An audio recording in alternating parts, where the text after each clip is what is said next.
Hello, welcome back to my channel. ఈరోజైతే చింతకాయ చట్నీ అయితే పెడుతున్నాము. మన పల్లెటూరులో అయితే చెట్ల ద్వారానే తెచ్చుకొని మేమైతే పెడుతున్నాము. అందరం మా వీధుల్లో కూడా ఈరోజు అందరు పెడుతున్నారు.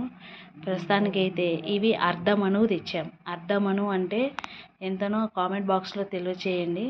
ప్రస్తుతానికైతే ఈ చింతకాయ చట్నీ లక్ష్మీదేవితో కొలుస్తాం కదా, కొత్త గృహప్రవేశాలకు వెళ్ళినప్పుడు కూడా చింతకాయ చట్నీ కొద్దిగా అయినా తీసుకొని కొత్త ఇంట్లోకి పోవాలని అంటారు.